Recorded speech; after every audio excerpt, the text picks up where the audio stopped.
Are we all willing to make those tough decisions? Because whenever I made that decision, I felt like I was letting all of you down. That I felt like just honestly depressed, but I knew. So these aren't easy. It's the decision's easy, but acting on it's not gonna be easy.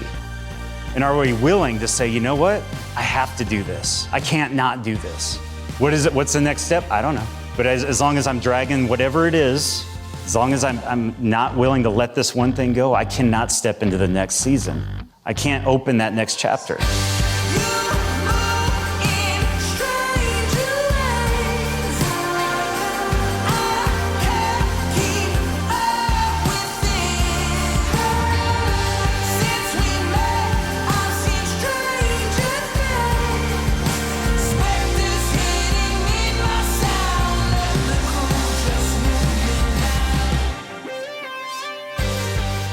I have said many times on this podcast that the conversations I have here have been so enlightening for me.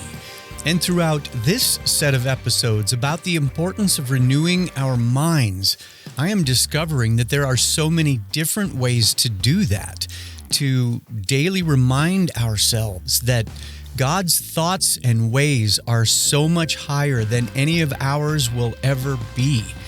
I'm getting a much clearer picture of 2 Corinthians 10:5 that says we should take every thought captive to make it obedient to Christ. That's a verse we should probably all write out on a Post-it note and put it up someplace where we can read it every day. If you are joining me for the first time, my name is Stephen, and this is the Nook Podcast. This show has been and will always be dedicated to looking at real faith in real time.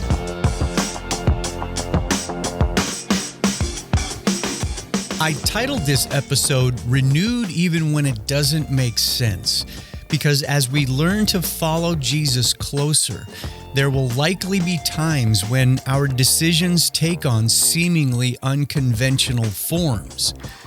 The clip at the top of the show was a portion of the final sermon given by Pastor Clint Zeller at Grace Life Church in Magnolia, Texas.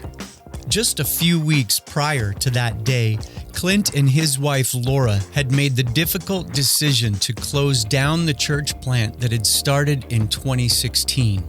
I don't think that any church planter goes into the endeavor with any kind of an exit strategy.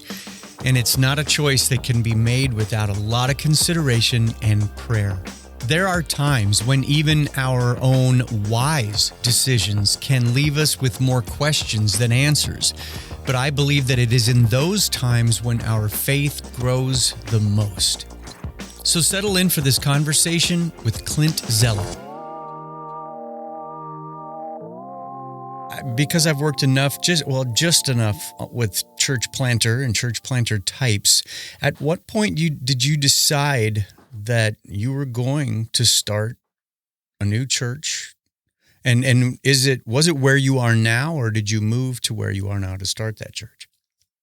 No, we were here. We actually moved down to the Houston area in 2014, and I was the director of Bible college down here I did it for 4 years, and I thought that would be, I was so happy with that job. I thought I'd do this the rest of my life and die a happy man. And that feeling lasted about 2 years. And I started, I remember, it was right here in our neighborhood. I was out on a run, and that was kind of my time to clear my mind and talk to God and listen. And this desire to start a church came up on the inside of me, and it was out of nowhere. And I would teach at our Bible college, and some of the students would say, you should start a church. There's no churches that are teaching anything like this in our area. So you should start one. And I always, I think it's Galatians 1. Paul, it's just the introductory of the letter. He says, essentially, Paul, an apostle, called of God, not of men. And that always stood out to me, that he wasn't just doing his thing because it was a good idea or because people thought he should do it, is because he is called to do it by God. And so people would always tell me this is what I should do, but I just didn't really have a desire to until that day. And in my mind, I'm running, and I knew that my wife probably wouldn't want to do this either. So I did the old, that old question that people do, like, God, if this is you, right, you need to talk to my wife about it. And I waited like 3 days, and God was not talking to my wife at all. And so finally you know what, I'll do God's job for him, and went and talked to her, and because I was ready, and it's just this strong desire. And I said, well, I feel like maybe we should start a church. What do you think? And she said, absolutely not. And I'm like, well, pray about it or something, you know, just don't just answer. And then a few days went by, and she didn't say anything. And I went to her again. I said, have you thought about that? Have you prayed about it? And she said, yeah, I just don't know. And I asked her what the hang up was. And she just said, we're already so busy. We're already broke. And to add this, it just doesn't seem realistic. And I told her, if time and money weren't an issue, what would you think? And she said, I think we should do it. And I just told her, as long as we're using time and money as an excuse not to do something, time and money will always be the reason we can't do anything. Yep. And so about that, that was early 20, or I don't know, when was it? 2015? No, 2016, early 2016. And we ended up starting the church that September. Were you able to dive right in? I mean, again, having worked enough with church planters, there's so much that I don't think the average person realizes that goes into. It's not like you just show up at an elementary school cafeteria or wherever you find to take you in for who knows how long and just set up some speakers and chairs and off you go. There's a ton of details that I imagine you must have just been overwhelmed with getting all that up and running. Oh, it was crazy because, again, I'm this introvert guy, and I got to figure out how to promote myself in a way. You know, people don't want to say it like that, but I mean, that's a reality. The personality of the pastor and all that to get a church going. I started some home groups, and I just kind of started putting stuff on social media, and somehow people found me. But it was tough, even finding a location. I mean, I'm one of those people where if I got to call somebody that I don't know, I write it down and read it whenever they answer the phone. Okay, this is what you say, because I was just so nervous, and I don't know what the big deal was. I called a couple places, a movie theater and the school. That was it. And it's like, I'm just so nervous to talk to these people. I don't know what the worst case scenario is. They'll kill me. I don't know. And it's little things like that where I made a big deal in my mind because I'm just the way that I am. I had never attended a Bible study. I had never hosted one. I was never even a fan of church. And here I am starting a church. The irony just keeps coming. God uses the foolish things of this world, right? Yeah, he does. It was hard. It was really hard for me. And thankfully we had a good group of people, and we all kind of shared the same heart when it comes to church.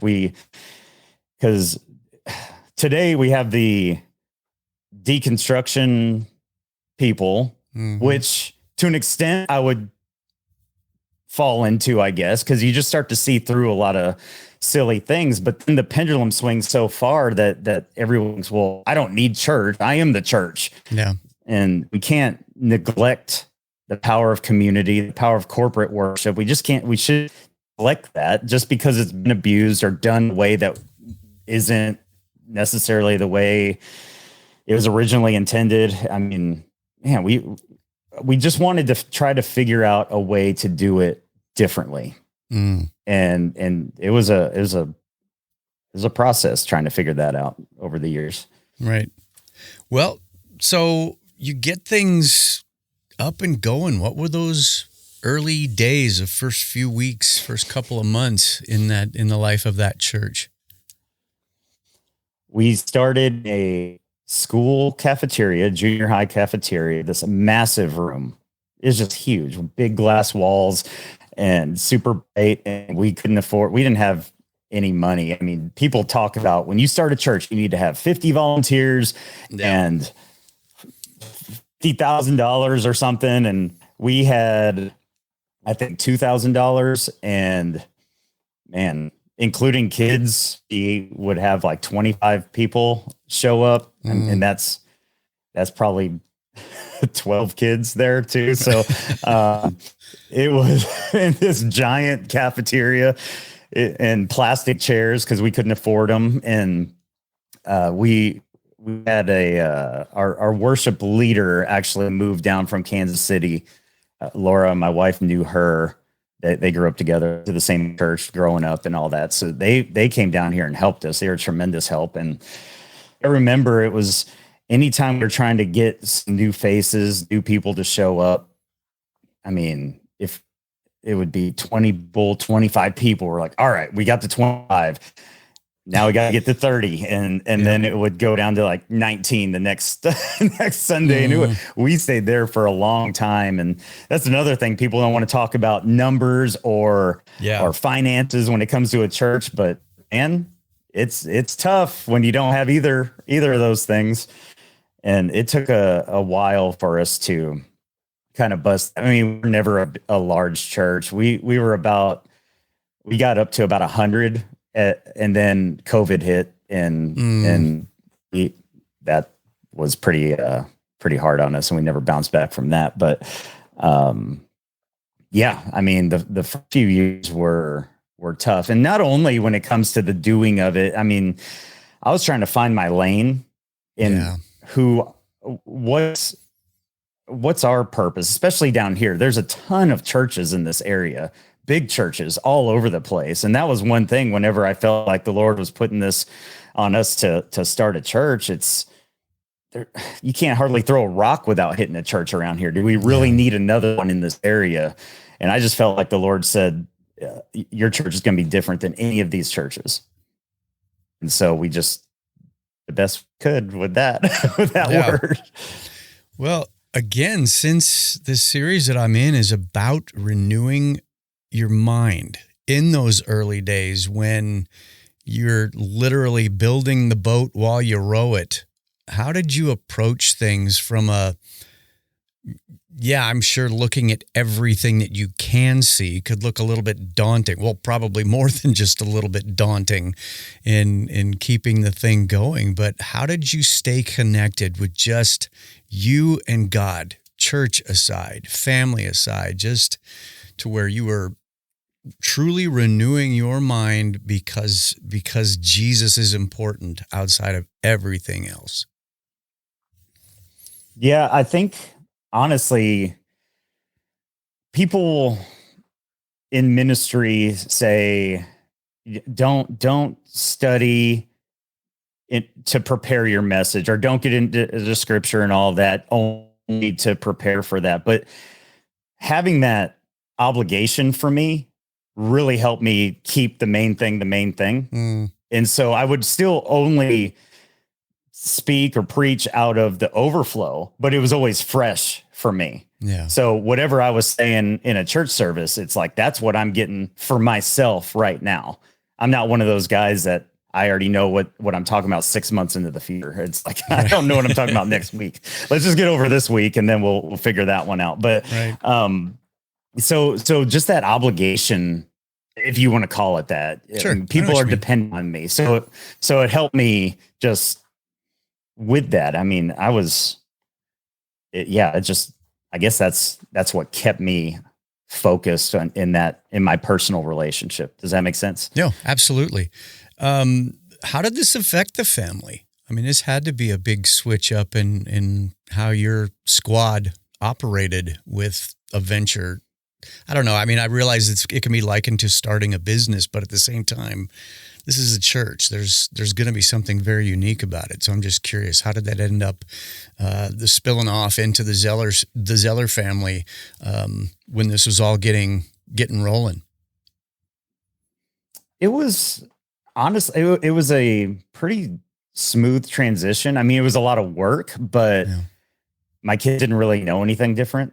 We show up 3 hours early. We're unloading trailers. We're doing all the stuff. I mean, their whole lives essentially were doing that. So they didn't know anything different until a few months ago, honestly. Yeah. It was just, it wasn't that bad when it comes to, our personal, like our finances and things like that. When I was a director of the Bible college, I wasn't hardly making any money doing that. So it was like pretty easy transition there. It wasn't financially for our family. My wife has always, she has made it possible for me to pursue these things. I didn't have to be one of those pastors who starts a church and you have to figure out the money immediately. Yeah. It's been amazing. I mean, she's been amazing when it comes to that, for sure. Yeah. Well, and how many kids do you have, Clint? Three. I'm just immediately thinking about how that had to be just a great example for them as to what it means to follow a call, and that something like starting a church, it's not for the squeamish, that you have to know that God's voice is in it, and that even if you can't explain that, they can see it. I just absolutely believe that they had to see your heart every Sunday morning when you're back there again, getting it all ready to go. Yeah. It's kind of funny because so many people they're trying to show their kids, and it becomes this big teaching moment all the time, but they've just grown up with it. Mm-hmm. So they don't even really give it any thought. That's kind of what we do. We act on what we feel is the right thing to do and trust that God is in it, and don't overthink it a whole lot. Just jump out of the boat and do your best to walk on the water. I love that. Well, at the risk of jumping to what I can only assume must have been a bit of a gut punch, to where you started to sense that it was probably time to close up this chapter. Did that come gradually, or was it more kind of all at once, to where you just started that same sensing that you had to start the thing? How did that compare to when you started to sense that it might be time to close it? I think if it was probably more gradual than I realized. I never really let that thought come into my mind that that was even an option to close the church. And so, as I said, around COVID, we lost a good amount of people in that. In COVID, we did close at the beginning when nobody knew what was going on. Yeah. And probably would have handled it differently now, but then it's like, okay, let's close down a few weeks. And we did online services for 4 or 5 weeks. And some people didn't like that we closed down at all, so they left. And then when we reopened, some people thought we reopened too quickly, and you couldn't make anybody happy, it seems. So that was an interesting time. And so we, from about 100 to probably half that, about 50 people during that time. And it just got to be, I felt before then we had moved into a building, we were renting a building. And so it was no longer a mobile situation, any of that. It was just, thing was getting good. We had this momentum, things were picking up, and then shut down, screeching halt. And then that's when it did get real tough. And down here, Houston area, Bible Belt, people, it's hard to find people that aren't just wanting to show up to church and just do the church thing and go home and feel good about themselves. Get your name checked off. Right. And so it was hard for me to find the people like me, because most people like me don't want to go to church. So now I'm trying to convince people that don't like church, don't want to go to church, to give church one more chance. Right. And it's like, I promise. I mean, I can't promise, but I think you'll like us if you just give church one more go. And that was really, really challenging. And money was tight and all this. And then we dealt with that for over 2 years. It was just this struggle. And my whole message is abundant life on earth as it is in heaven, the experiential relationship with God. Yeah.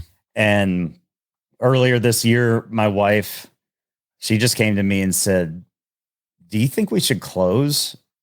And I was just kind of taken aback. That wasn't an option for me. Right. And she said it, and it was kind of similar to us starting this. She said, "Well, just pray about it." And I did. And I just felt, my message is all those things. And are we living this? Is this what it's supposed to be like? I'm not saying it's got to be easy all the time, or I'm not saying any of that. I'm just, is this it? Is this what it's supposed to be like? And when I was finally honest with myself, I said, I don't think this is it. And so we made the tough decision to close. It's this stuff that gave us clarity on our future. And I know, even though it's a hard decision to make for this church, it's there's some, you just got to make these tough decisions sometimes. Now I'm practicing this, and I realize the direction that we're going isn't the direction I want to go. I feel like that was for a season, and now it's time for a new season. Are we all willing to make those tough decisions? Because whenever I made that decision, I felt like I was letting all of you down. That I felt like just honestly depressed. But I knew. So these aren't easy. It's the decision's easy, but acting on it's not going to be easy. And are we willing to say, you know what? I have to do this. I can't not do this. What is it? What's the next step? I don't know. But as long as I'm dragging whatever it is, as long as I'm not willing to let this one thing go, I cannot step into the next season. I can't open that next chapter. Are you willing to do that? Are you willing to humble yourself like a child and trust your Father? Just because He says so. Just because. No deep reason. Don't over spiritualize it. Don't say, if I miss God, what if I miss God? If you miss God, just go back. We put all this pressure on ourselves to get it right. It's going to be okay. For what we had, the church was awesome. We had great community, great people. It was just an awesome, for what it was incredible. But I just had this feeling, my wife and both, this is not the abundant life that I talk about. This isn't heaven on earth. It's more often hell on earth than it is heaven on earth. Yeah. And so if I'm telling other people to make the tough decisions, and if you're going one direction, I say this all the time. If you're going this direction and you spend a lot of time going this way, be willing to say, maybe it's time, not saying you missed it. I'm just saying, maybe it's time for a redirection. Yeah. And if I'm telling other people that, maybe I should take my own advice, practice what I preach, and make the tough choices. And that's what we did. Yeah. So once you come to that decision, how much longer did you give it, as far as just letting people know that as of this date, we are going to shut this thing down? It was about a month before I told the entire church, because I wanted to individually tell the leaders face to face that this is what we're going to do, get their feedback, and have that conversation with them. So, and our our leaders live all over the greater Houston area. So it wasn't, I wanted to give plenty of time to talk to them. And then about a month after that, I told the church, and that was 5 weeks before we closed. And that was just out of respect for them. I didn't want to just, because I've heard of so many churches that close and they say, well, this is the last Sunday, surprise, or God's called me to something else. And the relationships with those people mean more to me than anything else. So I got up and I told them that we were going to close on July 22nd, I think it was. And I didn't know. I told the church, there's no obligation. You don't have to ever come back. You're upset, or just see that there's no point in coming to a church that's closing in a few weeks. I'll get there and I will speak to 3 people for the next 5 weeks, if that's the case. And it was the opposite reaction. The last 5 weeks, people were showing up. I mean, it was the best attendance we had in forever. I mean, people really got behind us and just celebrated what we had done over the last 7 years. And it was a really, really great last 5 weeks of our church. Yeah. Well, and at that point, obviously a lot of prayer, a lot of considering what's what and where do we fall on stuff. But even in the difficulty of having to share that kind of news with your church, did you have a peace about it? I knew it was the right decision, but it was a very difficult thing to carry out. Yeah. And I was nervous to talk to our leaders. I was nervous to get up in front of the church and tell them, because there's no good. Everyone writes books and articles and YouTube videos on how to start a church. No one tells you how to stop it. And that's a good point. Wow. There's your niche. So I just did the best I could. Yeah, I should write a book.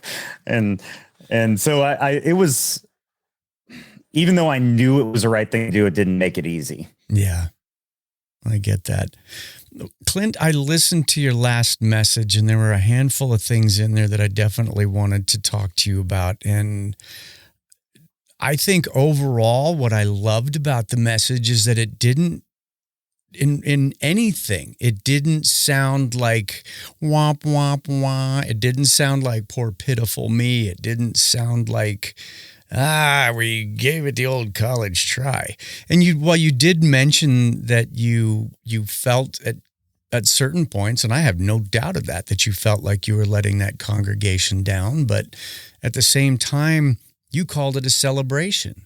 At the same time, you were still reminding them to live a life that is very kingdom driven, to live a supernatural life, that John 10:10, life more abundantly.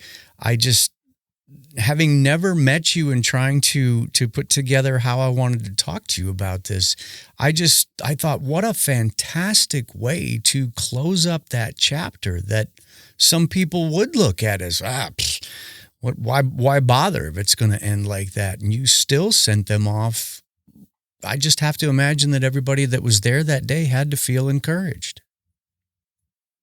I hope so. And I mean, from the feedback that I got from people, I didn't want it to be a sad thing because we accomplished a lot of things. I hoped that I was setting an example of everything that I've been telling them for years of you. Just because God's telling you one thing, it doesn't mean it's going to be an easy decision. And now I hope you see this as I'm practicing what I preach, and this is what we're doing. And, it's what you got to do sometimes. So I hoped, or that was what I was hoping would be communicated in those last few weeks. Yeah. Well, what were those first couple of weeks like after that final celebration? I imagine there was just a ton for you to reflect on. It took it took, I mean, it didn't really set in for about a month, which was surprising to me. It just kind of felt, I mean, because I would take time off every now and then and take a week off here and there. Not a lot, but it kind of just felt like that. It didn't feel real for about a month. I imagine it had to be pretty wonky for you. Yeah. And then we started going to other churches, and it started to set in a little bit more once we started doing that. It was a more gradual process for it to really set in. Yeah. Well, again, I got to ask about the family unit, since, like you said, especially where your kids were concerned, that's all they knew. And all of a sudden that was just done. Yeah. And that was, I mean, I would have taken 6 months off from in church whatsoever, but for the kids, I wanted to get them involved in something, start looking around. And I went to a few churches by myself first. We found one that the kids really like and we like. So that's why we didn't wait too long to start looking around for their sake. And they like just showing up. I mean, they're getting more of the practical stuff of, oh, we don't have to sweat and bleed before church anymore. We don't have to get there 2-3 hours before anyone else anymore. We just show up at 10 o'clock and do our thing, and that's it. So they're more practical thinking. They're not deep in thought with this whole process. I gotcha. Well, yeah. A few months have passed now since that final Sunday. Where do you feel like you are with God? I mean, have you, in my mind, I'm just like, I would be like banging on heaven's door going, okay, God, what's next? This was interesting. I have a lot of questions, but where do you go from here?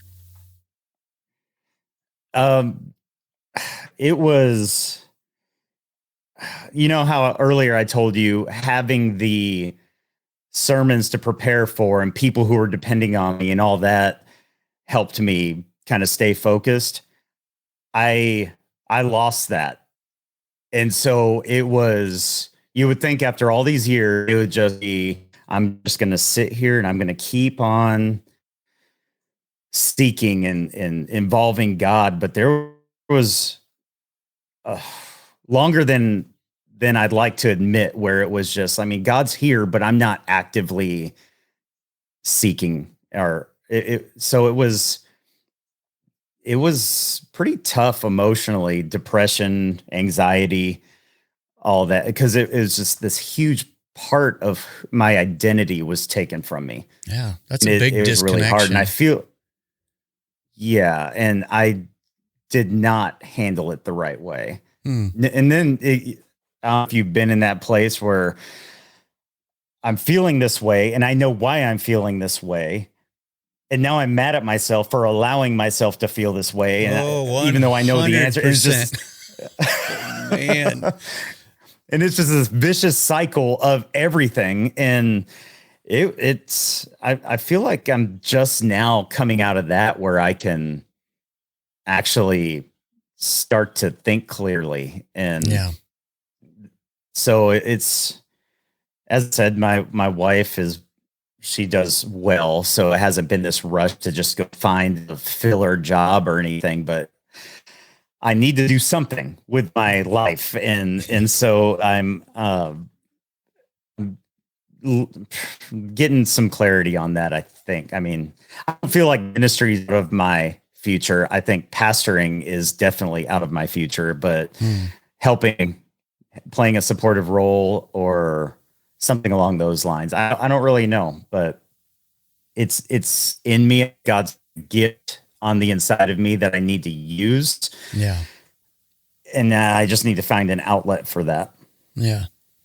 Well, let me quickly address that, if only to say, bro, I so appreciate you being honest about that. And I think that that's exactly what I hope would come out of a conversation like this. When I set up an interview to add to a general thought of things. I always have an idea, but I think a layer of transparency like that has to just speak to somebody who's listening to this right now and wondering where they are. Because I think that we all go through those times, no matter where we are in faith, whether we are in ministry or not, or sometimes it feels like you're hanging by a thread, where other times it feels like you're in lockstep. And I don't think that any of us is ever going to find that perfect rhythm. And I hope that if nothing else, this dispels that idea that every pastor on the planet just knows exactly what's going on and what's next. They've got just as many questions as the rest of us. And as you're considering your future, you had to have found amazing building blocks in what you did, that wherever you land, all of that was not for nothing, right? Right. Yeah, and that was the message that I wanted to communicate those last few weeks of the church, where this was not a mistake. I don't feel like we missed God or any of those things. It's just time for a change. And what the next step is, I don't know. But if you had all the answers, that's not faith. So, I mean, you have to be willing to take that first step and then trust that the next steps are going to follow suit. Because, I mean, I see that so many times that people they really feel like they should move or make a career change or a number of different big decisions in their life, but they won't take that step until they have all the answers. Oh, yeah. And that's not faith. Yeah, you're exactly right. I can remember my first stint in any kind of ministry was right after my wife and I got married, and we got involved with the youth. And it was awesome. And we did that through to where she was pregnant with our second child. And God started telling me, I think, I just started really feeling that tug. It's time to move on.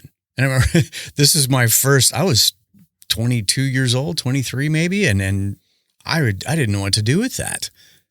And I probably kept God at an arm's length for about 6 months. And then I asked an older gentleman to pray with me. And I said, well, why won't God tell me what's next? He said exactly what you just said.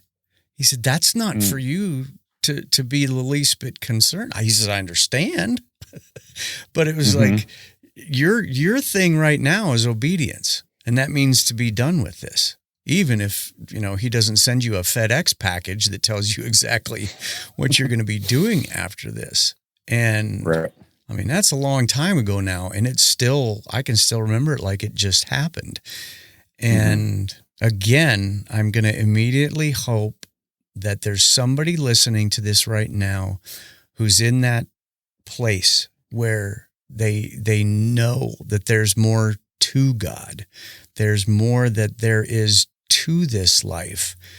And I hope that a conversation like this sparks that, fuels that even more, to say that it's rarely going to go the way you thought it would, the way you planned it to go.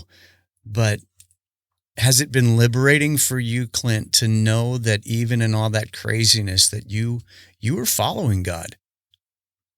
And that, 100%. That's going to seem insane to people at times.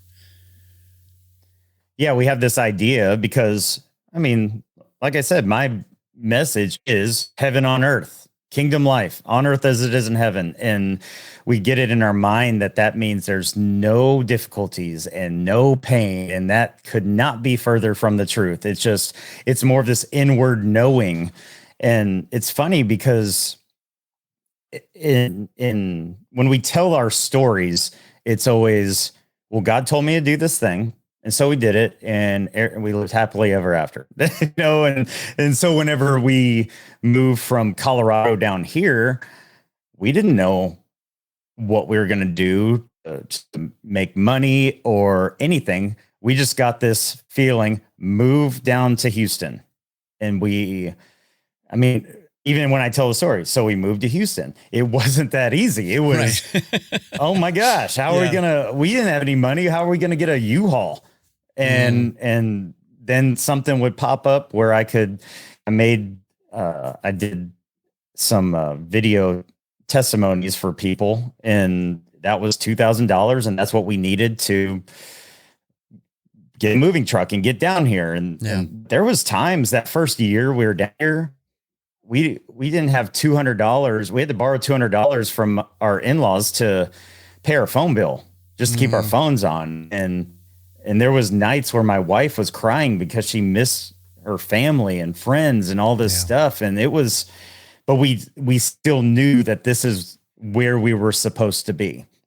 And then, start the church. I'm on a run and God says, start a church. And I started a church. That was it. And it's like, no, it was tough. And now I'm in the middle of that with closing the church.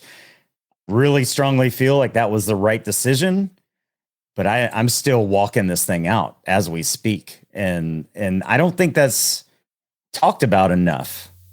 Yeah, and you're right. Like you said, people put pastors on this platform and on this pedestal, and it's like you're trying to live like them. And I tried to do the best I could and set as good of an example as I could, but I was always very transparent and very clear that this is easier said than done. And if I'm just saying, just follow your heart or listen to God, it's like, yeah, well, after everything's done, that was a God thing, but it's not that way when you're in the middle of it. Yeah.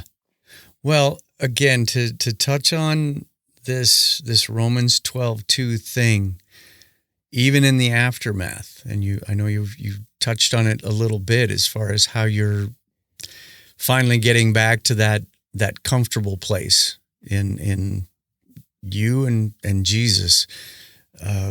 What does renewing your mind look like when you obviously have to look back over the last 6-7 years before you can even get a glimpse of what's next? But what does renewing your mind look like to you right now? Renewing your mind to me would be just going back. I mean, repent, go back to the penthouse, the high place, and rest. Not necessarily physical rest, but intentionality in that relationship. And just not in a legalistic way or any of that. It's just that's the place to be. That's the most comfortable place that you're going to be. That's where you're shutting out the noise and intentionally spending time with God. And it doesn't have to be this, okay, I'm going to read 10 chapters today or any of that. You might not even open the Bible. It's just being aware of his presence in the mundane things of life. But man, it's so easy, especially today, to with all the distractions of technology and life and filling our schedule with every little thing. It's real easy to put that relationship on the back burner. And so renew your mind, just go back to that place and make it as intentional as you can, because the last couple months I failed at that. I was not intentional, and I'm finally back to that place where I can get some clarity. Yeah. But you're not going to get clarity as long as you're distracted all the time. Yeah, that's awesome. I so appreciate you just having the willingness to tell the story, and for that matter, to go deep on where you've been with all of it. I always like to leave a little bit of room at the end as well, just to say, is there anything else that you thought we would talk about and didn't, or anything else that's come to mind during the discussion? I think that I already said it, but just for people to be willing to make difficult decisions, because you'll know deep down, most of the time whenever I talk to people and they want me to pray with them or give them help them find direction, they already knew the answer. They just wanted permission to act on it. And I think most people know that they're unhappy where they currently are, or even if they're not unhappy, they're not totally fulfilled. And so, man, is this the abundant life that you were created for? Is this all that life has to offer? Is the American dream that's supposed to bring us so much happiness, is it really bringing you happiness? Are you just working at a job you hate? You can buy things you don't need to impress people you don't like. And we're just going through the whole thing over and over. Maybe the thing that's going to bring you more fulfillment in life pays less than you're currently making. Maybe the house that you're going to be happier in is smaller than the one that you currently live in.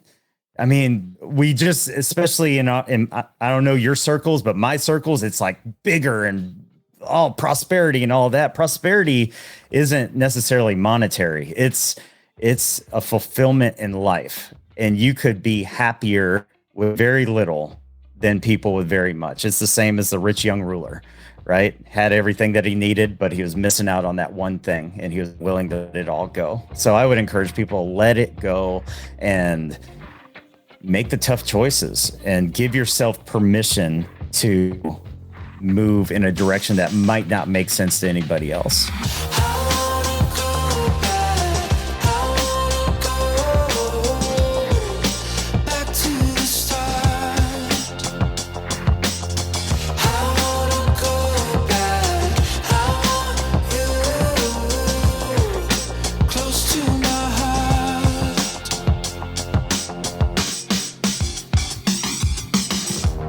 Repeating something I said last week, I believe that we who follow Christ do a watching world a terrible disservice when we portray that following Jesus makes us polished and perfect.